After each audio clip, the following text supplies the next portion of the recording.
Okay, before we start the video, go to watch my somewhat live reaction to the first two chairs of the FCC, and The main complaint consumers have about you get the idea. Enabling, destroying Internet Freedom Order. I dissent because I am among the millions outraged. Outraged because the FCC pulls its own teeth, abdicating responsibility to protect the nation's broadband consumers. Now, some may ask, why are we witnessing such unprecedented groundswell of public support for keeping the 2015 net neutrality protections in place? Because the public can plainly see that a soon-to-be toothless FCC is handing the keys to the internet, one of the most remarkable, empowering, enabling inventions of our lifetime, over to a handful of multi-billion-dollar corporations. And if past is prologue, those very same broadband internet service providers that the majority says you should trust to do right by you will put profits and shareholders' returns above what is best for you. Each of us raised our hands when we were sworn in as FCC commissioners. We took an oath and promised to uphold our duties and responsibilities to, I liberal quote here, make available so far as possible to all the people of the United States without discrimination a rapid, efficient, nationwide, and worldwide wire and radio communication service with adequate facilities at reasonable charges. Today, the FCC majority is about to officially abandon that pledge, and millions are watching and taking note. I do not believe that there are any FCC or congressional offices This is obviously after they immune voted, to the by the way. deluge So of consumer outcry. you can tell by the title We're what even it's going to say. hearing What about title? state and local offices fielding calls. And what is newsworthy that at last count, and I think the number is rising, 5 Republican members of Congress went on the record in calling for a halt to today's vote. Why such a bipartisan outcry? Because the large majority of Americans are in favor of keeping strong net neutrality rules in place. Yes. But the saddest part to me about all of this, and it's painful for me to say this, that this is the new norm at the FCC. A norm where the majority ignores the will of the people. A norm where the majority stands idly by while the people that they are committed to serve, that they've taken an oath to serve, are about to lose so much. Now, we have heard story after story about what net neutrality means to consumers and small businesses, from places as diverse as Los Angeles Skid Row to Marietta, Ohio. I have here letters that just were sent to me Yes. that plead with the FCC to keep our net neutrality rules in place.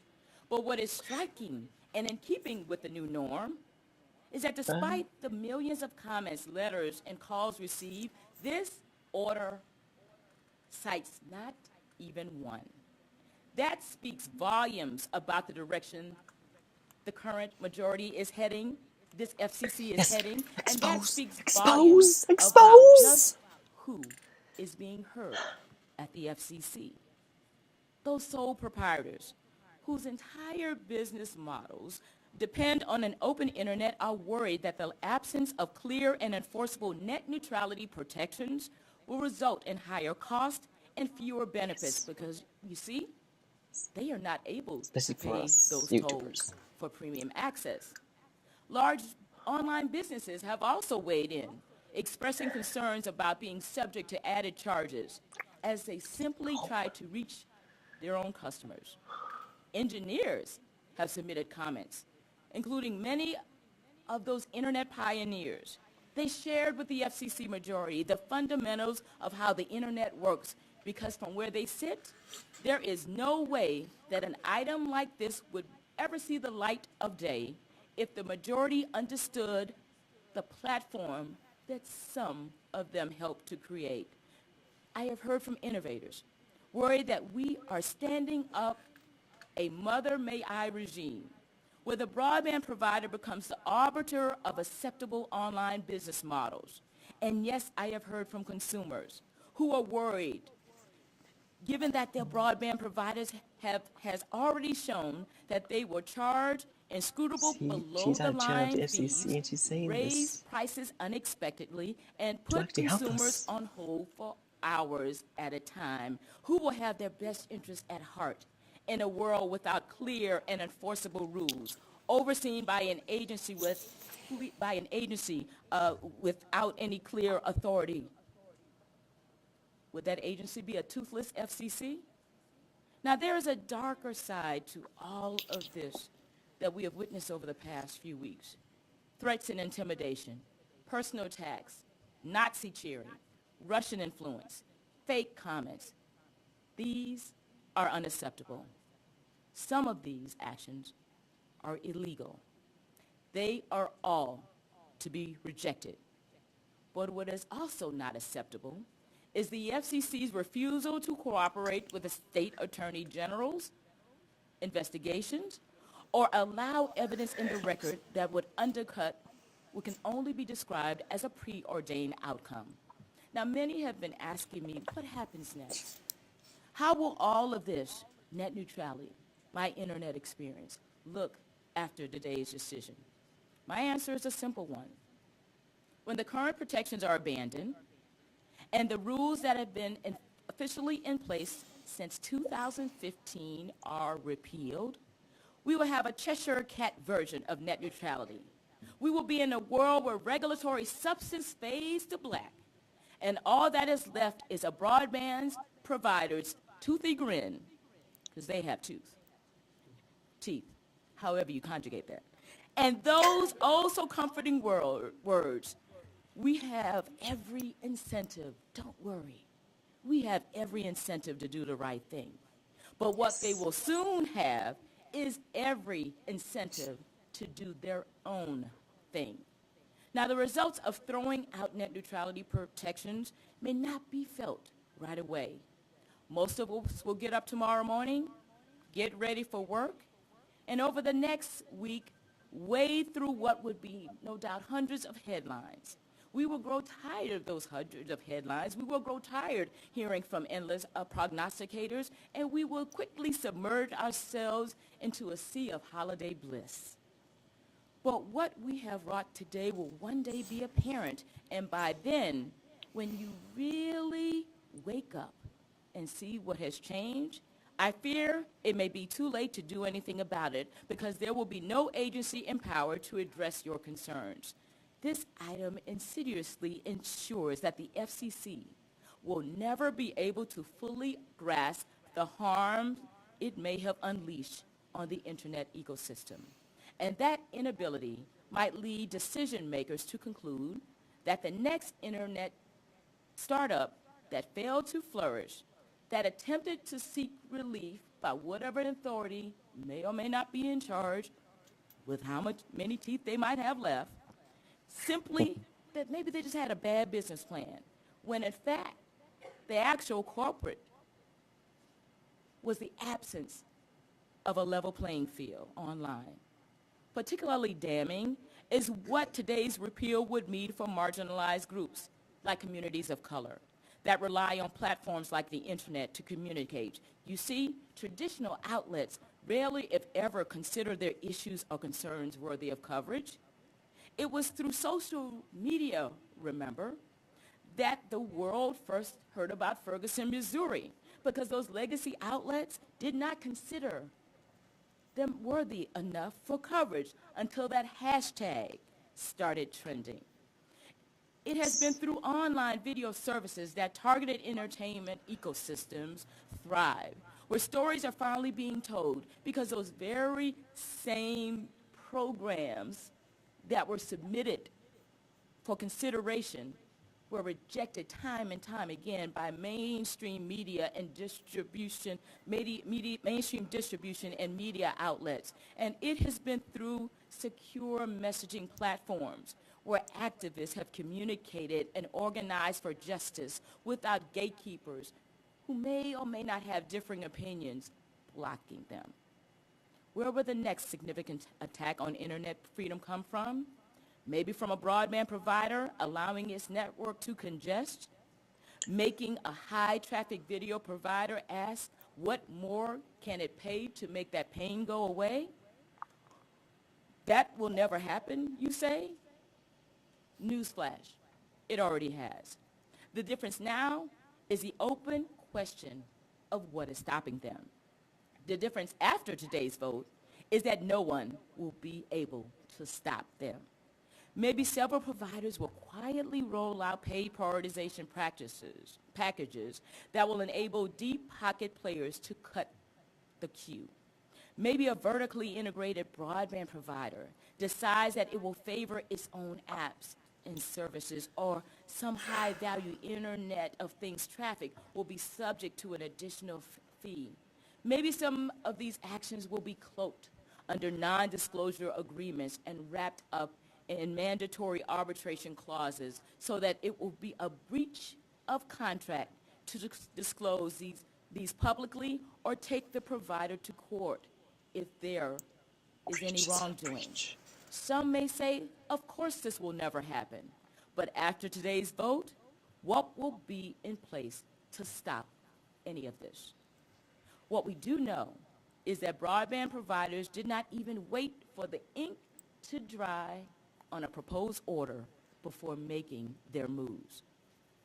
One broadband provider who had in the past promised to not engage in paid prioritization has now quietly dropped that promise from its list of commitments on its website. What's next? Blocking or throttling? That will never happen, you say? After today's vote, exactly who is the cop on the beat that can or will stop them? And just who will be impacted the most? Consumers and small businesses, that's who.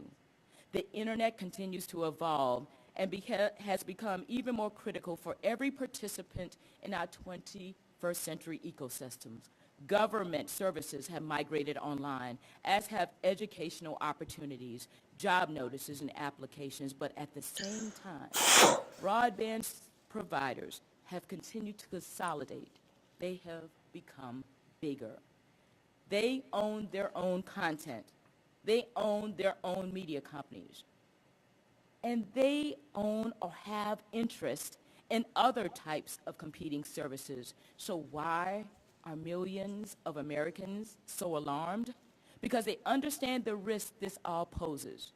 And even those who might not exactly know what it means when somebody says Title II authority, what they know is that they will be at risk without it. Now, I've been asking myself repeatedly why the majority is so single-focused on overturning these wildly popular rules. Is it simply because they felt that the 2015 net neutrality order, which threw out over 700 rules, which dispensed with more than 25 provisions, was too heavy-handed? Or is this a ploy to create a need for legislation where there was none before? Or is it to establish uncertainty where little previously existed? Is it a tactic to undermine the net neutrality protections adopted in 2015 that are currently parked at the Supreme Court? You know, the very same rules that were resoundingly upheld by the D.C. Circuit last year? No doubt, we will see a rush to the courthouse asking the Supreme Court to vacate and remand the substantive rules that we have fought so hard for over the past few years, because today the FCC uses legally suspect means to clear the decks of substantive protections for consumers and competition. It is abundantly clear why we see so much bad process with this item, because the fix was already in. There is no real mention of the thousands of net neutrality complaints filed by consumers. Why? The majority has refused to put them in the record. while maintaining the rhetoric that there have been no real complaints or no real violations. Record evidence of massive incentives and abilities of broadband providers to act in anti-competitive ways are missing from the docket. Why? Because those in charge have refused to use the data and knowledge the agency does have and has relied on in the past to inform our merger reviews. As the majority has shown time and time again, the views of individuals do not matter, including the views of those who care deeply about the substance, but may not be Washington insiders. There is a basic fallacy underlying the majority's actions and rhetoric today. The assumption of what is best for broadband providers is obviously what is best for America. Breathless claims about unshackling broadband services from unnecessary regulation are only about ensuring that broadband internet service providers have and maintain the keys to the internet. Assertions that this is merely a return to some imaginary status quo ante cannot hide the fact that this is the very first time that the Federal Communications Commission has disavowed substantive protections for consumers online. And when the current 2015 net neutrality rules are laid to waste, we may be left with no single authority with the power to protect consumers.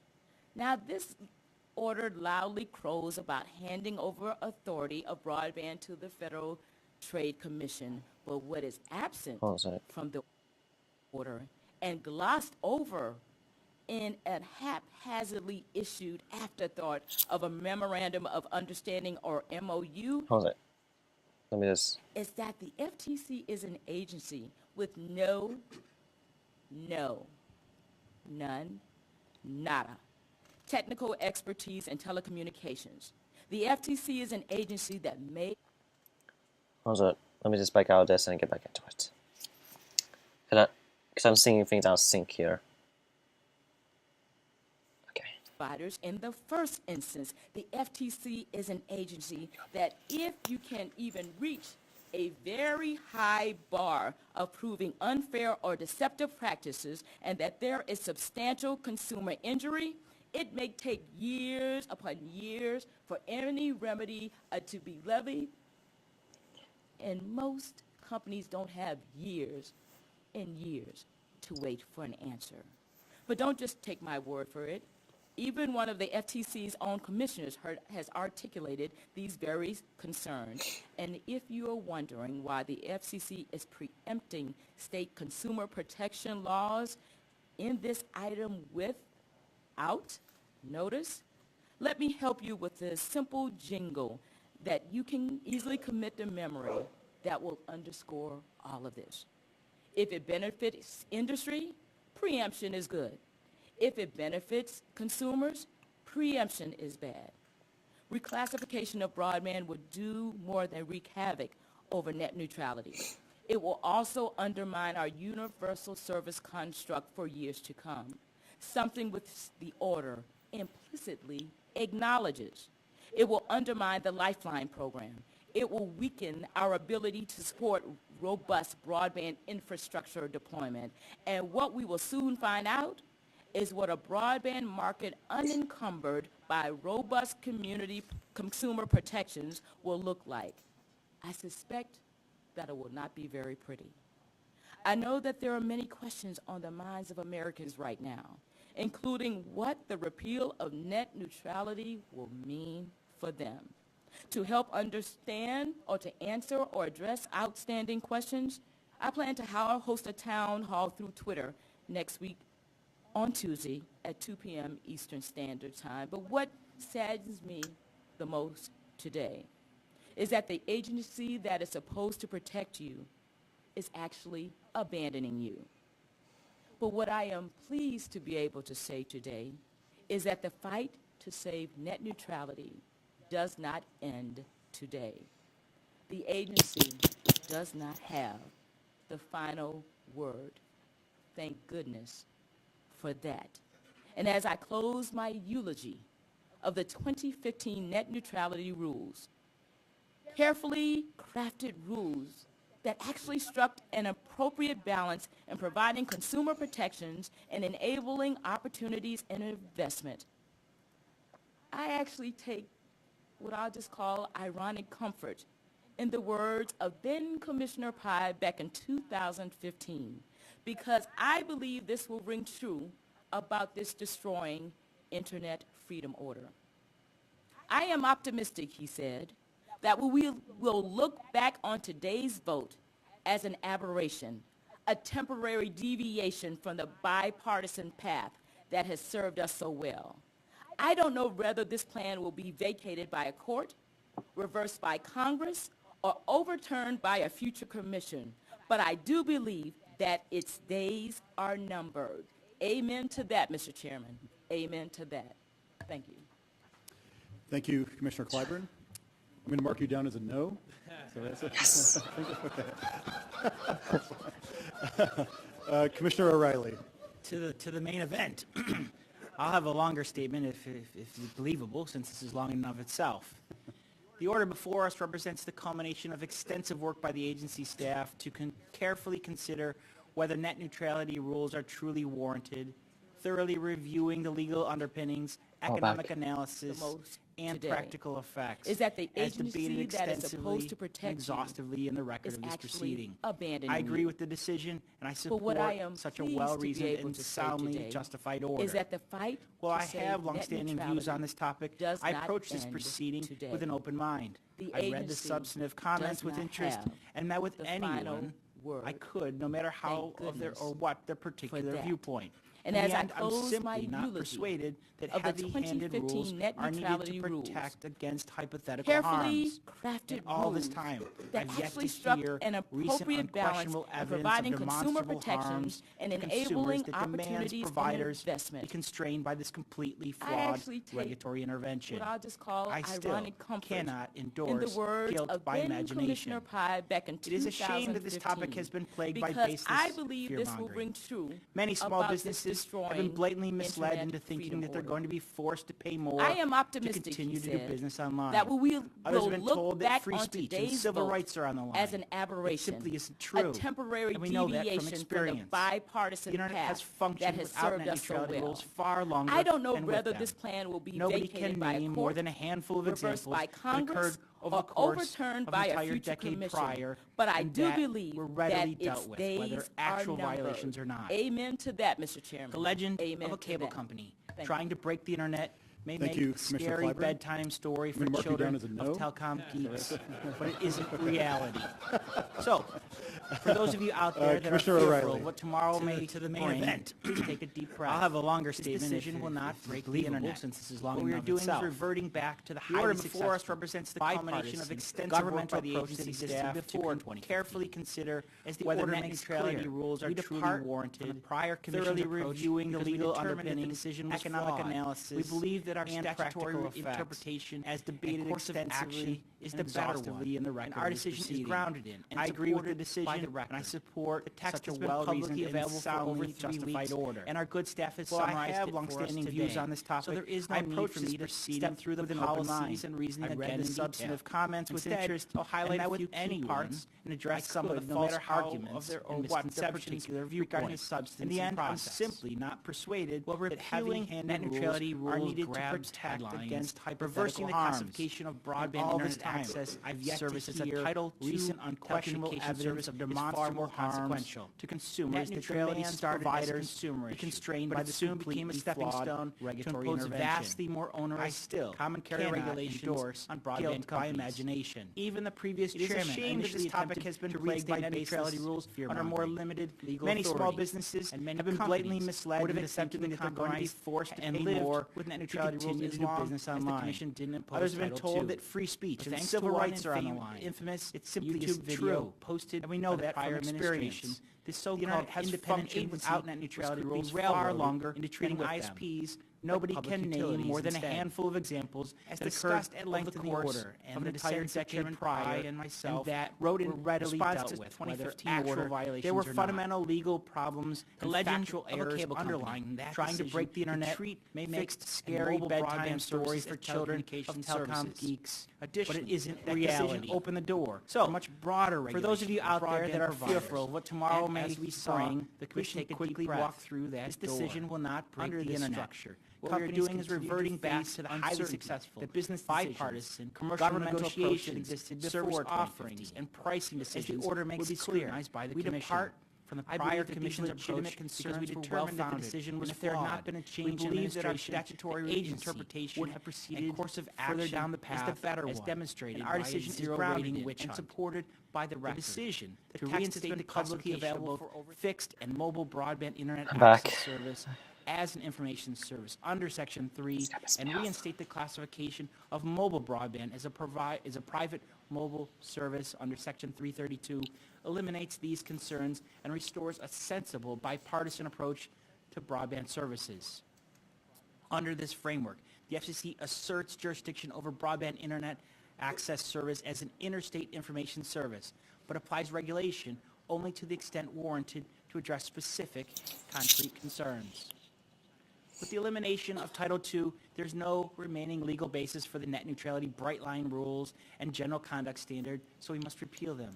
In many proceedings before this agency, I've questioned the need for rules that impose costs but do not solve real problems. So the removal is completely appropriate and necessary.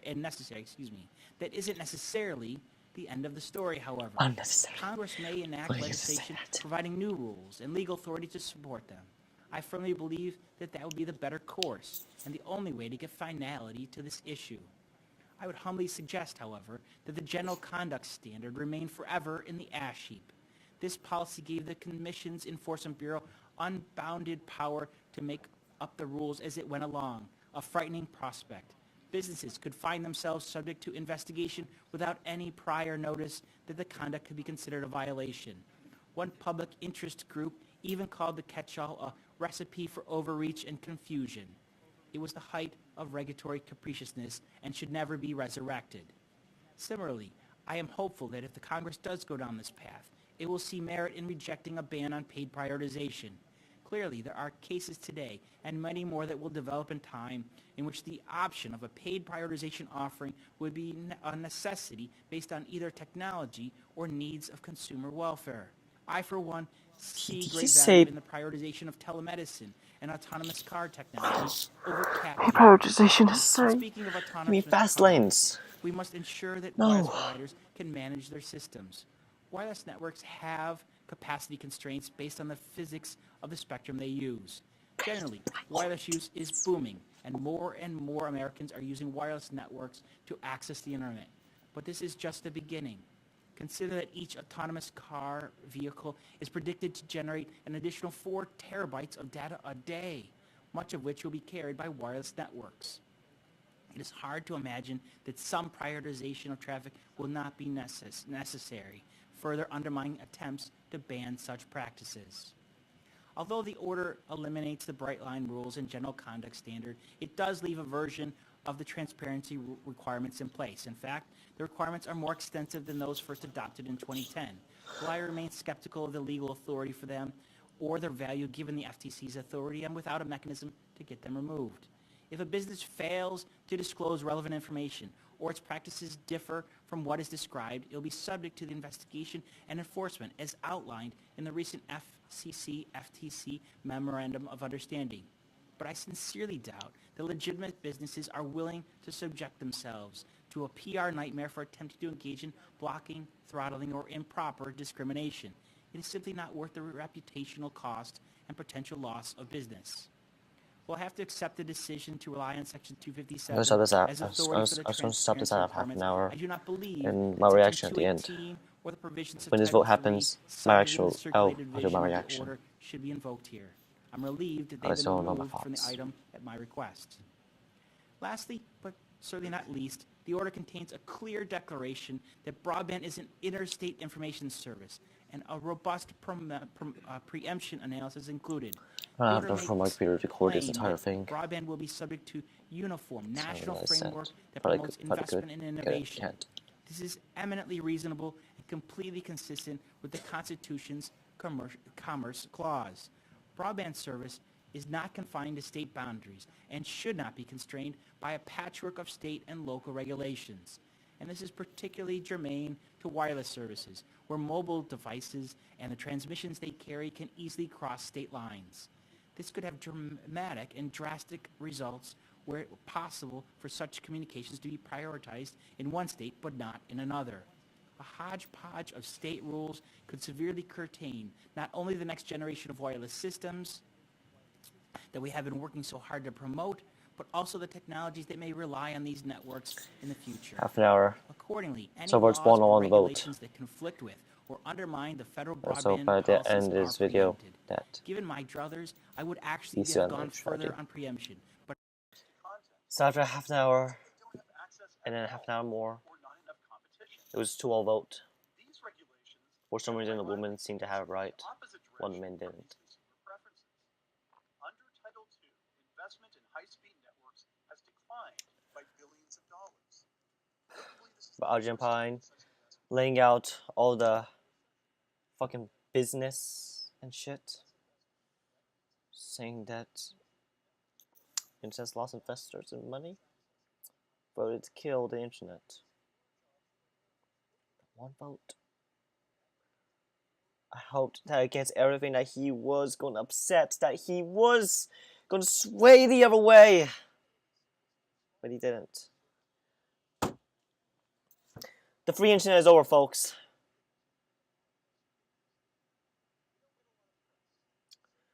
The only thing we can do is hope that the Trump administration will go. And we can put these regulations back on track again. To free the internet once more. This fight for net neutrality is not over. We continue building this channel up. And when we build this channel up, I'll have a much bigger voice in this world. Do you understand? You understand?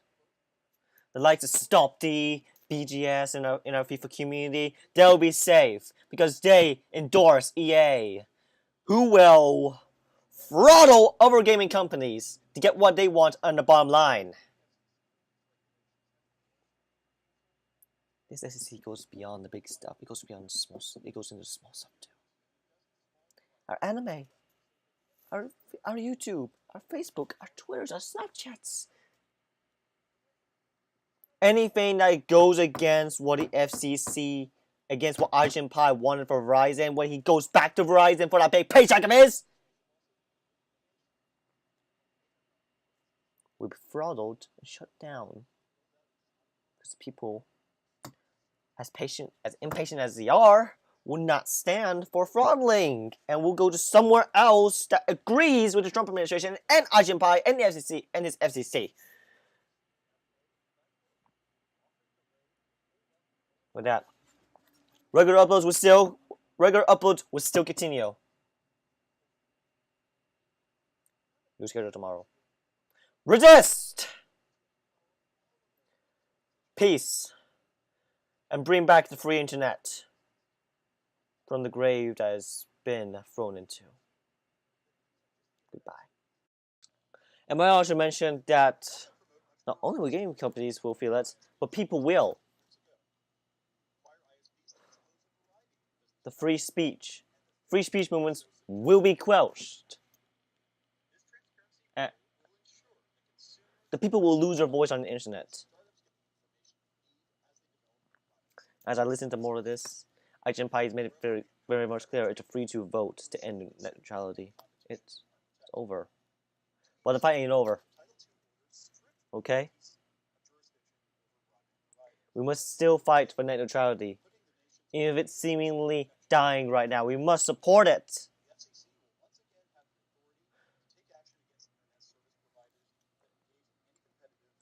These are dark times we live in, people. Dark times where we could lose our internet freedom.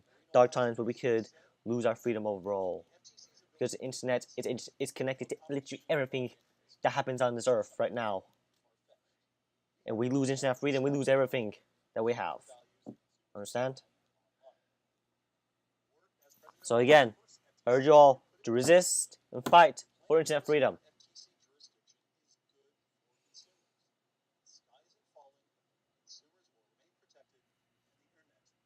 I thought Ajit Pai break would change his mind and save Jedi. No, he has pockets the line from Verizon. Resist. Peace.